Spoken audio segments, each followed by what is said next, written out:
done with GP2B3A inhibitors, and next up we have direct thrombin inhibitors, जिसमें आपके अर्गैट्रोबैंड्स जिसमें आपके जो हैं वो अर्गैट्रोबैंड्स हैं, हिरोडेंस हैं और डेपिकेट्रान हैं. So remember that with ergatroban and hirodens, you will, if the patient is receiving them, you will avoid any neuraxial procedure. कोई न्यूरेक्सल प्रोसीजर नहीं करना अगर पेशेंट प्री ऑपरेटिवली अर्गैट्रोबैन या हिरोडेंस ले रहा है. एक्सेप्शन है आपकी डेपिकेट्रान. और डेपिकेट्रान का प्रॉब्लम ये है कि उसकी रेनल क्लियरेंस होती है, तो उसकी जो प्री ऑपरेटिव वेट है वो डिपेंड करेगा आपकी क्रेटिनिन क्लियरेंस पे. So if the patient has creatinine clearance of greater than और इक्वल टू 80, तो then you will wait 3 days. जिसकी लेफ्ट हैंड साइड पे जो प्री ऑपरेटिव वेट है वो मैंने डेज में लिखा है. So you will have to wait for 3 days before the last dose before you will perform a neuraxial technique. और करने के बाद आप जो डोज दे सकते हो वो 6 hours आफ्टर द प्रोसीजर आप डोज स्टार्ट कर सकते हो. सो लेफ्ट हैंड साइड पे डेज है, राइट हैंड साइड पे आवर्स है. ओके, तो जो राइट हैंड साइड वाला जो ये वाला आर्म है ये चेंज नहीं होगा क्रेटिनिन क्लियरेंस से. यानी जो मर्जी क्रेटिनिन क्लियरेंस हो आप प्रोसीजर करने के 6 hours बाद ही स्टार्ट कर सकते हो डोज दोबारा. लेकिन जो प्री ऑफ वेट है वो चेंज होगा. सो फॉर एग्जांपल अगर क्रेटिनिन क्लियरेंस पेशेंट की 50 से 79 के दरमियान है, इन दैट केस वो 3 days का वेट अब 4 days के वेट पे कन्वर्ट हो जाएगा. अगर क्रेटिनिन क्लियरेंस आपकी 30 से 49 है तो फिर ये 5 days में कन्वर्ट हो जाएगा. ठीक है, but very important, if the creatinine clearance is less than 30 फिर आप अगेन अवॉइड करोगे any neuraxial technique whatsoever. Okay, so that settles it. That's it about the thrombin inhibitors. उसके बाद आपके आते हैं thrombolytics. So if the patient is receiving thrombolytics like streptokinase, LT-Plays, Reti-Plays, LT-Plays, जितने भी plays हैं, Reti-Plays, etc. streptokinase. अगर patient को ये मिले हुए हैं, ले नहीं रहा, सॉरी मिले हुए हैं, ये तो एक दफ़ा ही देते हैं, बार बार नहीं देते, तो आपका जो neuraxial प्रोसीजर है it has to wait 10 days. Last dose को गए एटलीस्ट 10 days होंगे. ओके, और जो आप नेक्स्ट डोज इसकी कभी दे लेनी पड़े तो उसके लिए भी you have to wait 10 days. Okay, so that's about thrombolytics. Thrombolytics के बाद वी हैव वारफरिन. जो वारफरिन है इट इज़ द ड्रग जो कि मैंने प्रीवियसली बताया था, जिसको आप अगर पोस्ट ऑपरेटिवली स्टार्ट करना है तो आप इसको स्टार्ट कर सकते हो with epidural catheter in place. We discussed it यहाँ पे very at the very start. Warfarin को आप कर सकते हो, दे सकते हो post operatively with catheter in place. Pre operatively क्या करना है with warfarin? So with warfarin you have to wait 4 to 5 days pre operatively. आपको स्टॉप करनी है 5 days कर देते हैं इसको हम कन्फ्यूजन हटाने से, ताकि कन्फ्यूजन ना रहे, एक ही वैल्यू याद करें. So you will wait 5 days after stopping warfarin before you can perform neuraxial anaesthesia. और इट्स बेटर कि आप साथ साथ वेरीफाई भी कर लो INR, जो कि डायरेक्टली INR को अफेक्ट करता है. थेराप्यूटिकली आप इसकी जो इफेक्ट है उसको कोरिलेट करता है INR इसके थेराप्यूटिक इफेक्ट से. तो आपका जो INR है वो एटलीस्ट 1.2 या उससे कम होना चाहिए. ठीक है, सो 5 days का वेट, और आप उसके बाद INR भी वेरीफाई करोगे, फिर आप न्यूरोसिल टेक्निक देख सकते हो. द क्वेश्चन इज कि पोस्ट ऑपरेटिवली आपका जो कैथेटर इन प्लेस है उसको आप, और बाय द वे एक टेक्निक करने की आप शाम में वारफरिन दोबारा स्टार्ट भी कर सकते हो. ठीक है, क्योंकि ये आपने इतनी देर पहले से छोड़ी हुई है और वो INR से कोरिलेट कर रहे थे सब कुछ. तो क्वेश्चन है कि आपका अगर कैथेटर इन प्लेस है और आप उससे डोज दे रहे हो और आपने वारफरिन भी स्टार्ट कर लिया, तो आप वारफरिन को आप कैथेटर को रिमूव कब करोगे?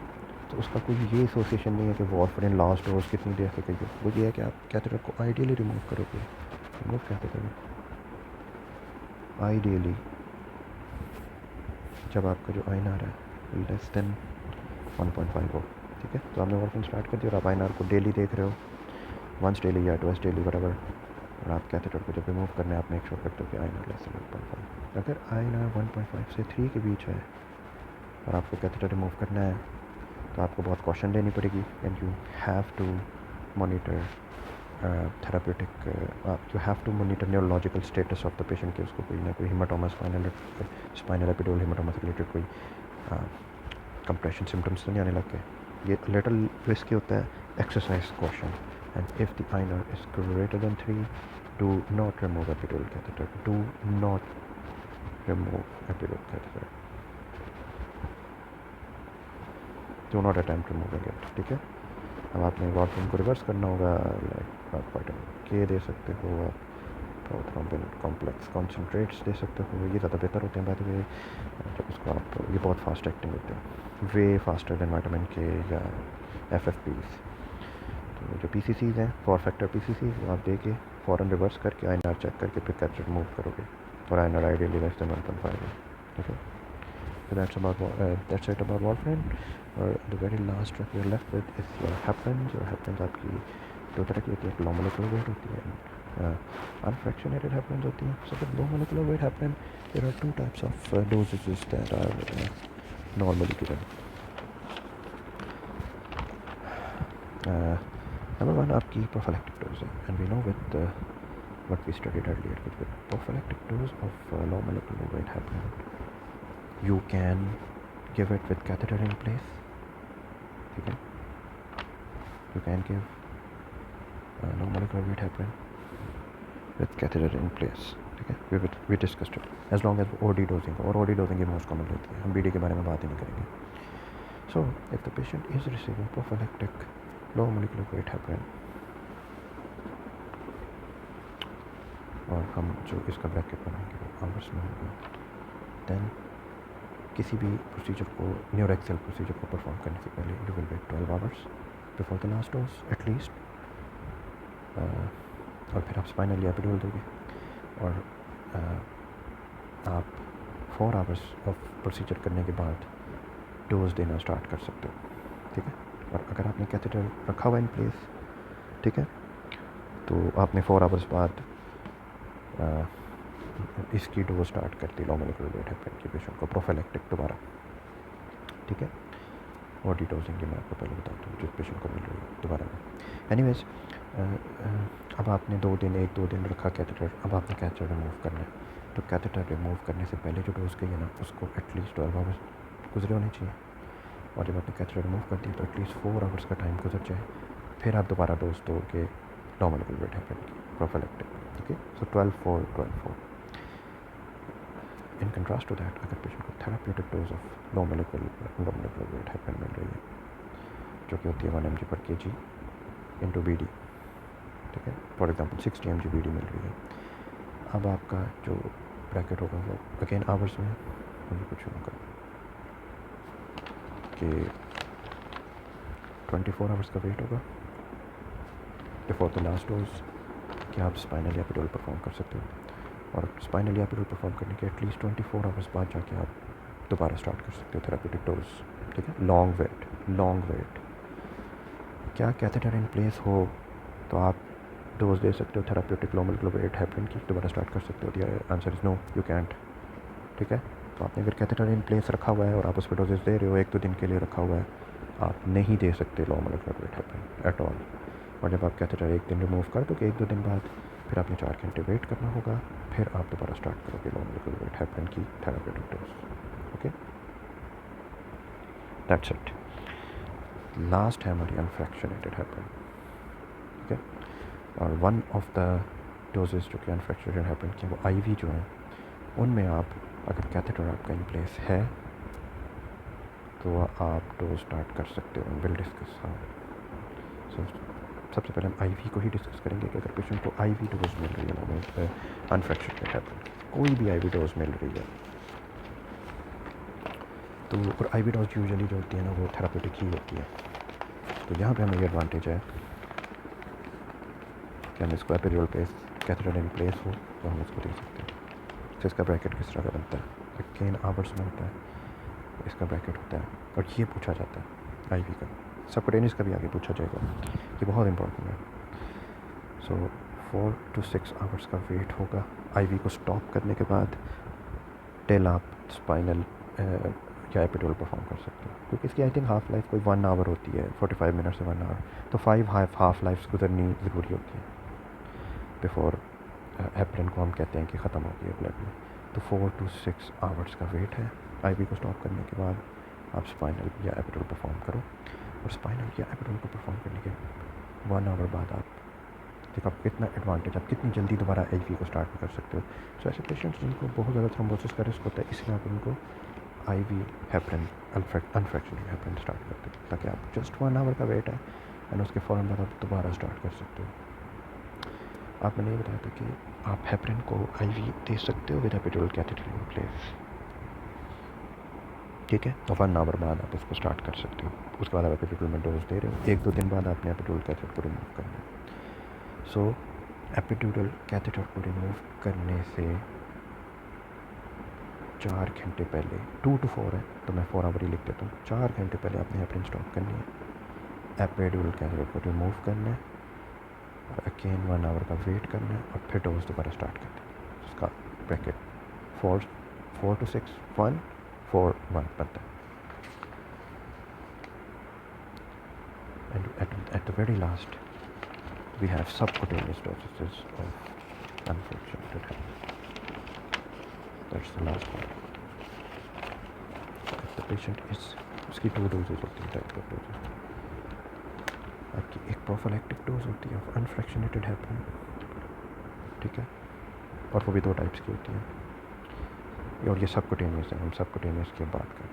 सो सबकुटेनियस डोज ऑफ अनफ्रैक्चर्ड हेपरिन या प्रोफिलैक्टिक या थेराप्यूटिक। तो जो प्रोफिलैक्टिक है वो 2 तरह की होती है, या तो प्रोफिलैक्टिक डोज होती है low dose prophylactic dose, low dose prophylaxis, और वो होती है 5000 इंटरनेशनल यूनिट्स बीडी या टीडीएस,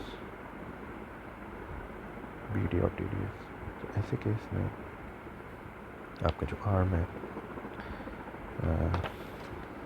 वो बनता है, और इस आर्म को बताने से पहले I have to tell you that if the patient is taking heparin for greater than or equal to 4 days, you absolutely have to check platelets, because anywhere between 0.5 to 5% of the patients जो है उनको heparin induced थ्रोम्बोसिटिक होने का risk होता है, that's a lot of risk. So if the patient is receiving heparin for greater than और equal to 4 days, आपको लाजमी सबसे पहले प्लेटलेट चेक करना है, आपको थ्रोम्बोसाइटोपेनिया रूल आउट करना है, ओके। ये नंबर 1 प्रीरेक्विजिट है, ठीक है, वेरी इंपॉर्टेंट। और अगर प्लेटलेट नॉर्मल है तो अब हम आवर्स की तरफ आते हैं। So if the patient is receiving low dose subcutaneous prophylactic dose जो कि 5000 इंटरनेशनल यूनिट बीटी या टीडीएस है, तो आपने क्या करना है, you will have to wait 4 to 6 hours. Okay, you have to wait 4 to 6 hours before performing any neuraxial procedure, ठीक है। and at the same time it's better कि आप, क्योंकि जो अनफ्रैक्शनेटेड हेपरिन है वो कोरिलेट करता है उसका थेराप्यूटिक लेवल APTT से, तो आप APTT लेवल से कंफर्म करेंगे, and APTT level should be less than 1.5 to 2 times normal, ठीक है। तो ये आपको एक सेकेंड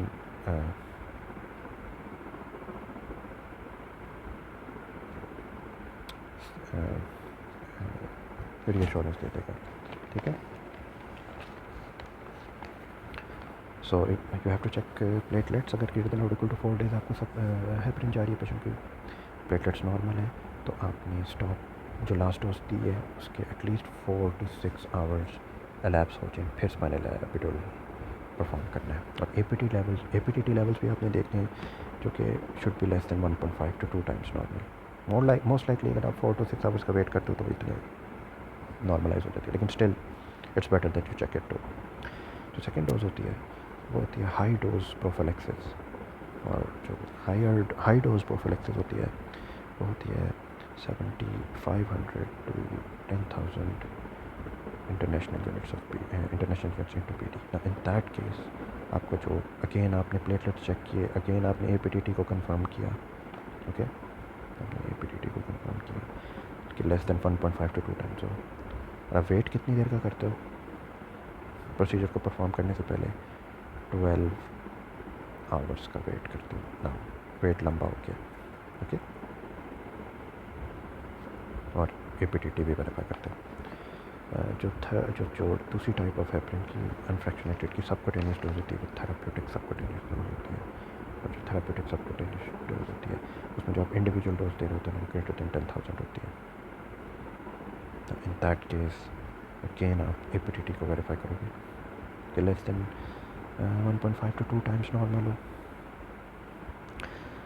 एंड और बाय द वे जो नॉर्मल APTT होता है ना वो 30 सेकेंड्स होता है। तो in that case you will wait 24 hours.